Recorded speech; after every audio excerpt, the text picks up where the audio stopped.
All right, let's jump into this. I am going in completely blind, but I'm already calling this episode IS Sail. It's an Inside Star Citizen titled On Racing, which is they've been teasing the variant of a ship that we already have, and that I don't think was like, I don't think it was like a huge seller. I don't think it had massive buy-in like some ships have in the past. So, it doesn't feel like, I don't know about you guys, but this one doesn't feel like super exciting to me. Honestly, I haven't seen, what was the last ship sale that was like, wow, this is kind of a big deal. That was like a new ship. I think it's been a while. Corsair, maybe. Spirit, could be. I think for me, it was probably the Galaxy or the other one. The ones that came with a little bit of controversy, but they were pretty powerful, kind of with what they can do. I'm trying to think of the name of the refinery ship, but again, I think you could tell where my excitement lies. It's not usually in racing or combat ships. Yeah, the Expanse. There you go. All right, let's jump into this though.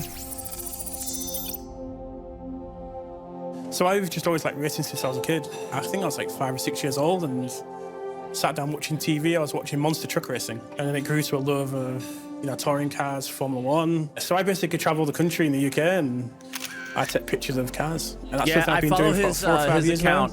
It's gone from awesome. A hobby to sort of semi-professional level now, which is really cool. Here I am, 40 years old, and I still love it today. Racing is far more than just maybe motorsport. It has like this innate ability to change in a split second. Hey, Dan, fix the Carrack. It's a chance for people to determine skill levels and to show how much practice, how much time, how much effort they've put into a sport. Racing has an incredible ability to bring people together, I think. I'm a pretty competitive person, and so who's this? The ability to kind of challenge people, no matter QA, cool. who you are or where you come from, it's a level playing field once you're out on a track. It's about pushing things to the limit, both in terms of the machine and the car, and then it's about the drivers or the riders pushing themselves to the limit within that machine. My favorite thing about racing in Star Citizen is just... When blast shields? No. When removable cargo. That's a big thing coming in 320, that quality of life change that we would love to see with the Carrack, I think. The skill. It is a pure use case of how you use our ships to their maximum performance. You have to know them to get everything out of them. You use ships that aren't necessarily used for practical reasons. You can race cutters, you can race M50s, you can race Furies, you can race whole A's, you can race whatever you like. And as long as everybody's on a level playing field, it always comes down to skill. Am I good at racing? I'm all right. Yeah, there are people who are better than me. There are a lot of people who are worse than me. Okay. But, yeah, I'm good. To compete with other people, to fly from A to B as fast as possible, that's where real competition is coming from. I mean, if he's the capture artist, yeah, he's pretty good. Because I've seen some, like, over-the-shoulder, third-person footage that is, like, pretty spot on from him. So, yeah, he's good. We had an internal scoreboard for the old Vanderval times. I think I beat the next highest score by 10 seconds. We've got a little competition going inside. I felt like I already nailed that lap, and this guy's gone 15 seconds quicker than me in the same ship. Like, how is that possible? What other game with this level of quality can you play and race with 6 degrees? Because tricording. Of freedom. There isn't. There just isn't one. And a lot of people are arguing they took away the 6 degrees of freedom. So, yeah, that's okay. So last week, a whole bunch of us got into a PlayStation in Arena quite a few people and did a few classic races. Most of my stuff has been like... Also, there's a lot of games with 6 Degrees of Freedom, right? Single player time trial stuff in Arena Commander or just in the tracks around the PU. So that was the first like big group race that I'd been involved in. Even though half the people that we did the playtest with, I didn't know, it felt like jumping in with your mates, and yeah, I like that aspect of it. There was a moment where we were all like lined up and we did like a countdown and we were all going to drive off and get this cool shot of us flying through a cave. Let me just get down to this first corner actually, because I want to try and catch some people smashing into this rock. I mean, going so perfectly savage. through that. You mean you want a good angle of the start, right? A lot of anticipation, a lot of kind of banter going back and forth. Everyone was hyping up about great. Bro. Not that this is what's happening. He's most likely like moving his camera to the right or left a little bit so you can't see him. What if the invisibility bug was because they had to capture footage and he needed his ship to be invisible, and it caught, there was all these knock-on effects that made people's ships and players invisible in the game, and it ruined everything. Imagine that if it was all just for ship sales. They'd be. Nah, I just stick the camera in front of the cockpit. That's you? And we said go. I was, yeah, I And mean, they all I'm left obviously and just immediately joking, but crashed into imagine the that. first corner. Oh, wow. Oh, everybody It was crashed. carnage. I mean, there's a hell of a lot of crashing into walls. Hit me. Turns out I I'm would not have very been good one at of racing those. at all, and people who I thought wasn't going to be very good at racing were in fact incredible at racing. I've never flown into a wall quite as fast as that. I didn't even get to the first corner. Every single time I hit the wall, so yeah.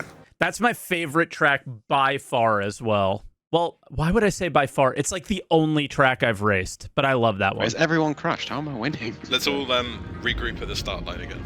People who make the games you'd think would be really good at it. Yeah, well, maybe we should delete that footage actually. We had such a big skill gap between.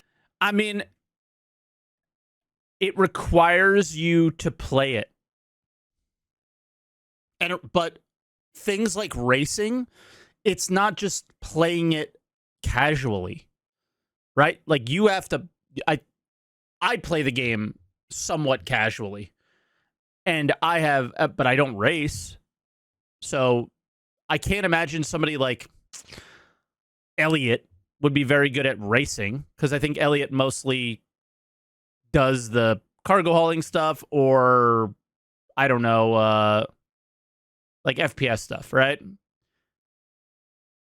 But it requires you to play the game quite a bit, you know? And I don't see many devs at CIG being good at racing. I think the thing, like one of the equalizers would be FPS, because Star Citizen's FPS gameplay is, fairly normal. So I can imagine there being quite a few good like Gun Rush players or Star Marine players or whatever in the future. But racing, mining, dogfighting, no shot. Between the best and the worst.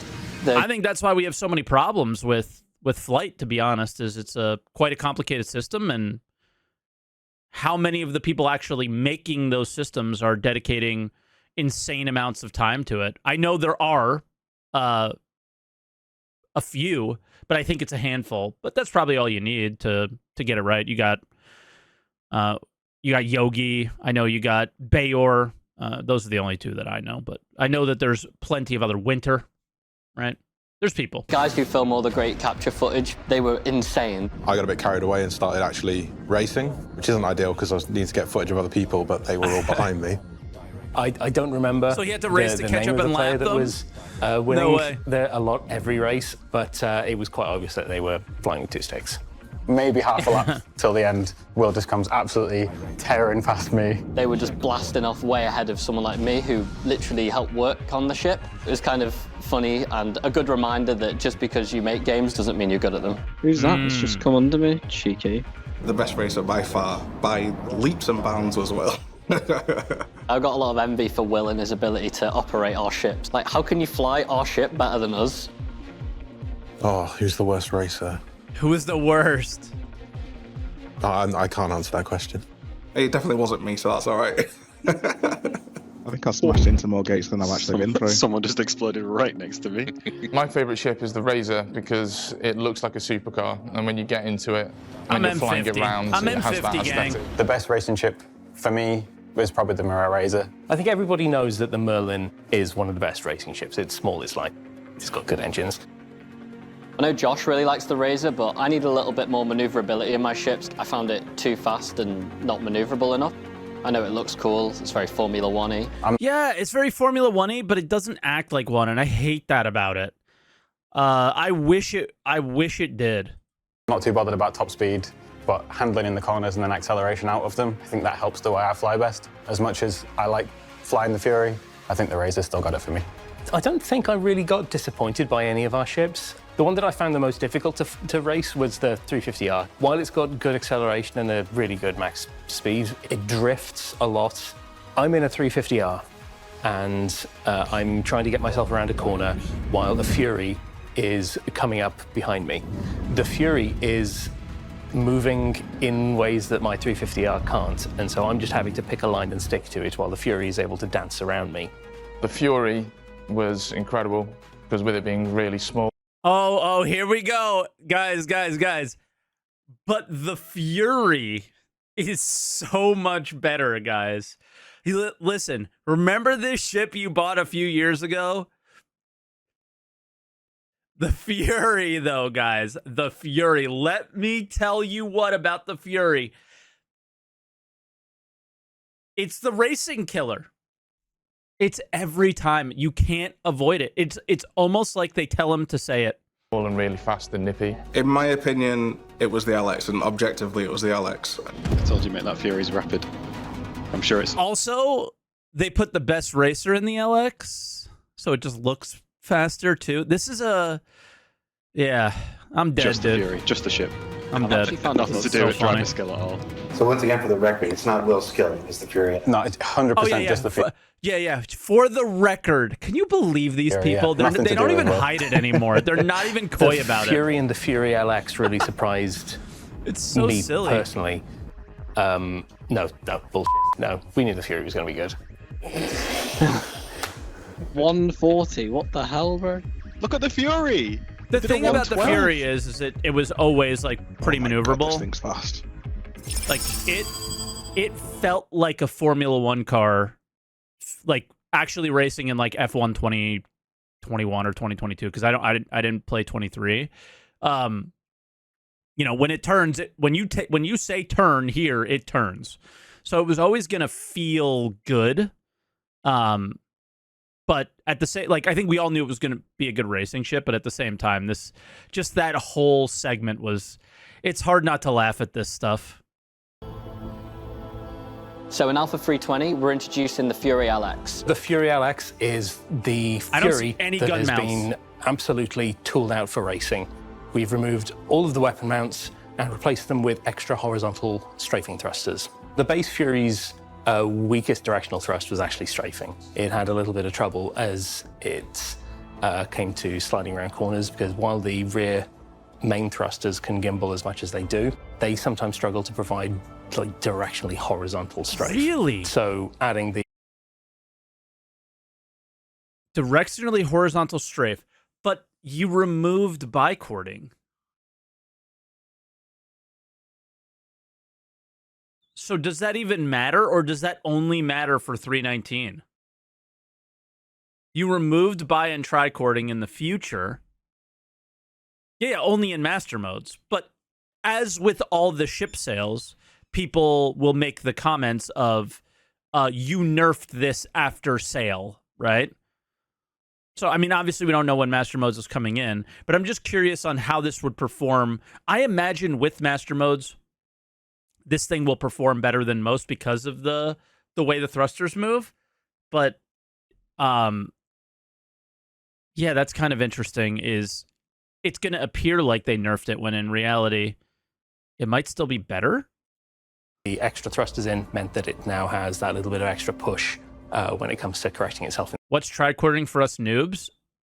When you strafe up to the right and go forward all at the same time, you get just insane G-forces going in those directions, and you're more maneuverable. You can like if you're in combat, you can get away from a target, or you can approach a target and get a lot closer to them a lot faster. And yeah, it makes it a lot. Strafe makes it a lot harder for guns to track, things like that. So, yeah, in those sort of situations. So the first thing you're going to notice on the LX is definitely the new wings. It's such a striking design, more akin to the Razor, right? I absolutely adore the new wings. I think the use of negative space and how it's like an F1 wing is some of the nicest racing stuff we've done. It very closely mirrors a lot of the looks in the Razor, which I think is absolutely wonderful in a racing ship like this. And if you look past the livery, you'll see tons of intricate details, tons of vents, even air brakes, which would be great to work eventually when atmospheric flight and surface controls get brought into the game. What's really cool as well is, from a third-person perspective, you'll obviously see those 4 thrusters doing their magic again, but they have these really cool light bars along the kind of rear spoilers, and they look really impressive, especially at nighttime. If you're going to take something as key from the design away as like the weapons, right? You need to put something cool in its place. And I think the introduction of that extra MAV, and then it's got so many like aerofoils and different things going on at the front, which just makes it look like it cuts through the air, and it really does. So in the playtest, it definitely performed really well. It was really interesting to see the differences between like the base Fury and that, and then comparing it to obviously to the Razor. It performed as you'd expect, very racy, very cool, very flashy, and there was nothing quite as cool as, like, for me particularly, being one of the people who worked on the Furies, was sitting in the base Fury, driving along, and then having an LX fly past me upside down, spinning by someone who was obviously much better at the game than I am. So the Fury LX is absolutely for the racer who wants maneuverability over all else. Yeah. With its gimbling thrusters, with its... It looks like the M50 days when I enjoyed racing. So, you know, I'm memeing, I'm joking about the way they're selling the ship on the show. We all knew it was going to happen, and I mean, they're shameless about it now. It's pretty funny. But am I going to race more now that this ship is in the game? I'm certainly going to try with this ship, because this feels more like what I enjoyed out of racing. It was, you know, you turn, it goes there. You point it, it goes there, you know? Extra horizontal thrusters, it will easily outmaneuver pretty much We race with anything moving else out boxes, there. Mike. That's the true race. True. Oh, you know what? We forgot to mention Alex again. He died. What? Oh shit! What's this? For 320, we've got some really exciting improvements to the ground vehicles. So we've got a brand new time model, and this is based on the Pajaka model. It allows us to create a lot more kind of fidelity within the physics for the ground vehicles. So we've got a curve of forces that allow us to control how the vehicles feel and basically how much grip they have when you try and turn a corner in these vehicles. So it gives us... I mean, they have an unrealistic amount of grip, some of them. It's insane. A lot more fidelity, a lot of control, and this I think has it's allowed better us than what to we had. remove a lot of the old arcade mechanics that the old ground vehicles had, which kind of restricted their movement, which is why they felt quite floaty before. So we've taken a lot of those restrictions out of the system. So now when you do a big jump, you'll feel the weight of the car as the nose dives, or if you jump off a ramp or a rock or something, it'll feel like a lot more weighty and a lot more realistic. And also it's going to allow the different vehicles to perform very differently as well. So, you know, we've got a big Cyclone buggy, which is really quick and really agile. Yeah, and it's got insane. loads of powers. You can do drifts in it. We've got a little PTV buggy, a little STV, and these are going to feel more agile. It's really going to allow the players to kind of pick the vehicle which kind of... I'm sorry, the vehicle that they're in now, or the red one that was in front, is... Yeah, that is in the PTU right now. The LX, I think, might be in the PTU after ISC, but like, I don't know if it's in the game at this moment, but the Razor, not the Razor, the Cyclone RC, I think it is, which was the red car that was in front, is turn on a dime at like break your neck G-forces. Suits them. And so I was we're on gonna ice to improve the physics, when I did it. Basically fine-tune the handling within what we just changed in the But the physics. base but cycle also, might slide a lot. We're Yeah. going to convert the ground vehicles to use the power system that is used on the ships, is that citizen. So that's probably going to be the next big step for these vehicles. You know, they'll use power properly, they'll use fuel, and that's going to be a big change. So, what did we learn this week? Well, we learned that racing is deep in the hearts and minds of many a Star Citizen developer. That it's a fantastic way to test your mettle against others in the least destructive way possible. Alex trying to drag race in a Herald notwithstanding. And that Mariah... Oh my god. Dude, when I think I debuted the Herald at the 2016 anniversary live stream or whatever, and they made us race it. And what a disaster. Oh my god. Has a fast new variant of the Fury on its way in the upcoming Alpha 320. And, well, I'd be remiss in mentioning that while we did film this just a few days ago, the winner of this year's Ship Showdown should be crowned right about when this airs. And if Corsair, we ended right? up with 2 Drake ships against one another in the finals, as somebody hopes, John Crew has to legally post a video declaring his love for all things Drake. So I really hope you cast your votes accordingly. For Inside Star Citizen, I'm Jared Huckabee. Thanks for letting us share the process of game development with you. And we'll see you all here next week. Is there a thing? There's usually a thing. I don't see a thing. Oh, on the ship sales, we don't do things, I guess, at the end. But, yeah. I mean, again, shameless CIG. Nothing, no surprise there. But is this the ship that brings me back to racing? I think so. I got to get my stick set up, bro. After I lost my my gaming PC and had to do a complete reinstall and everything, it's so overwhelming to have to set everything back up. So I'll do it, but nothing, no surprise here. Classic Star Citizen ship sale, nothing crazy, but here we are. You know, not gonna lie though, ship looks awesome.